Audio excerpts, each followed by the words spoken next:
ഇതാണ് നിലക്കടല. ഈ നിലക്കടല ഒരു ദിവസം നമുക്ക് വെള്ളത്തിലിട്ട് വെച്ചിട്ട് അതിനെ നമുക്ക് മണ്ണിൽ പാകാം.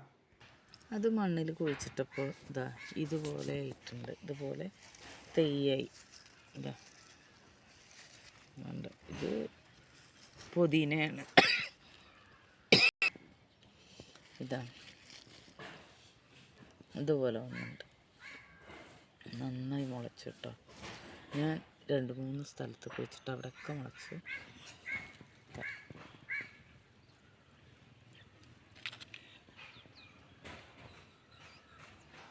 ഇത് വേറെ തരം കടലയാണ്, നിലക്കടലയല്ല. നമ്മൾ പുട്ടും കടലയൊക്കെ ഉണ്ടാക്കുമ്പോൾ ഉണ്ടാക്കുന്ന ബംഗാൾ ഗ്രാമില്ലേ, അതാണിത്.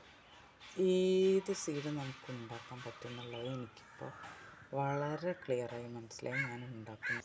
ഇതെൻ്റെ മല്ലിയിലയാണ്. ഇങ്ങനെ മുളച്ച് വന്ന് കുറച്ചായപ്പോൾ ഞാനതിനെ കട്ട് ചെയ്തു. നല്ല സ്ട്രെങ്ത്തോടുകൂടെ അതിൻ്റെ തണ്ടൊക്കെ നല്ല സ്ട്രെങ്ത്തോടുകൂടെ വളരാൻ വേണ്ടിയിട്ടാണ് ഞാൻ മേലെ കട്ട് ചെയ്തത്.